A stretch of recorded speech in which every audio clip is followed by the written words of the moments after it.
There was a lot of excellent boxing action this weekend, and unfortunately I don't have the time to do separate videos for each fight. So I'm going to rattle through these fights because I wanted to give them some sort of coverage on the channel, but apologies in advance for not going into the detail they probably deserve. I'm more going to stick to like a minute and a half for each fight. A guy who really impressed me this weekend was Charlo. I've seen a lot of the Charlo brothers, and if I'm honest, I've kind of sat on the fence with them slightly. I've kind of viewed them as this sort of boxer type characters who were maybe doing similar things but to less capability than the likes of Errol, Lara, Austin Trout, those kind of characters. But I was really impressed by how Charlo took care of business with Canine Bundridge. He knocked him down 4 times en route to a 3rd round stoppage. Now Bundridge is no world beater. He's not a kind of pound for pound guy. He's not someone who sets the world alight. But he is a world champion. He's been there or thereabouts for a very, very long time. And I think he's been stopped before, certainly, but he's a durable guy. He's not someone you can just go in and blow out. And Charlo did this. I watched his brother fight, Varnes Martirosyan, and I wasn't at all impressed by that performance, really.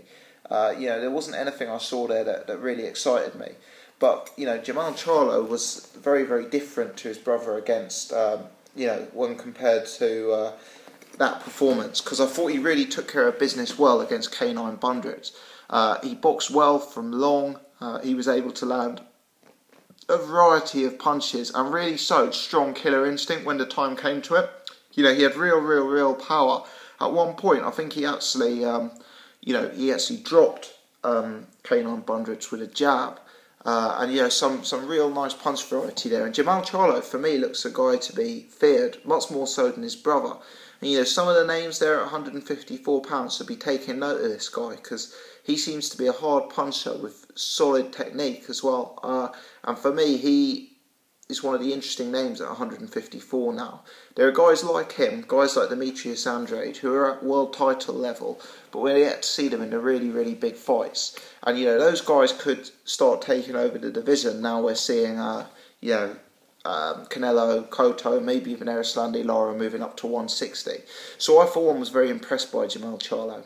I was also impressed by Errol Spence, who stopped Chris Van Heerden, possibly in the 8th round. Errol Spence looked pretty spectacular in that fight. He dominated it from start to finish, winning pretty much every round. And I really, really liked some of the work he put out there. He's known as like this sort of sharp technician, etc. But some of the body work he was able to put on, some of the punch variety again that he showed. He looked like a big, strong guy at the weight. And Chris Van Heerden, I'd class him at a similar level to Canine Bundridge. Obviously, Bundridge is more established, more longevity on Bundridge's side. But Chris Van Heerden's the kind of guy where he doesn't appear to be a world beater. He doesn't appear to be elite. He's not top quality, but he's very solid. He's very there or thereabouts. He's been linked with some big fights. I know there was even talk about him fighting Kell Brook. So he's not a million miles off the scene. He's probably top 20, top 25 as a welterweight. But Errol Spence did a really, really good job on him and scored a convincing victory. And for me, it's time for Errol Spence to face a Luis Calacho, or maybe even a Andre Berto or a Victor Ortiz, somebody of that sort of level. With Berto losing to Floyd, perhaps that's a high-profile fight. I think Errol Spence can be competitive at 147. I think he's got to raise the level of opposition again.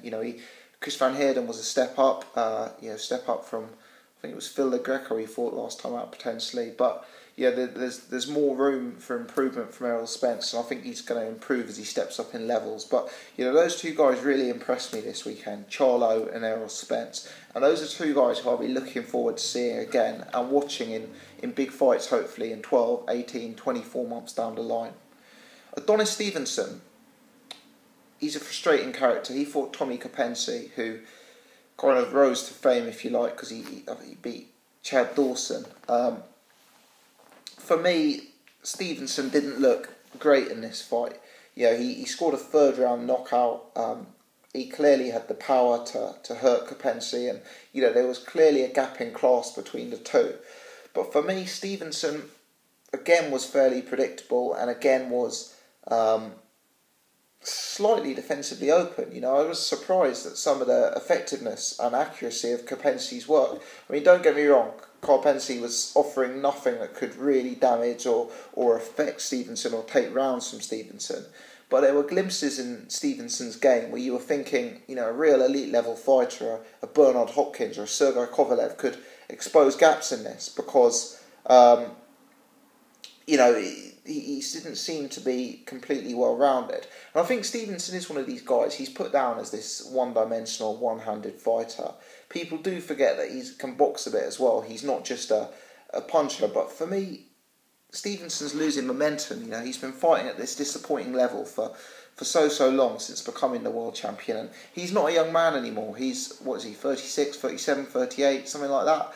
For me, it's really time for Adonis Stevenson to step up in quality because he's losing relevance. And in my mind, he's becoming less and less of a draw.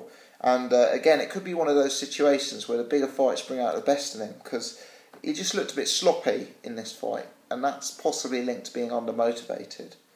Now, speaking of weak opponents, Peter Quillin, who's a guy I'm a massive fan of, fought, Michael Zarafa this weekend. Now, I didn't watch the full fight for this, so I watched the highlights.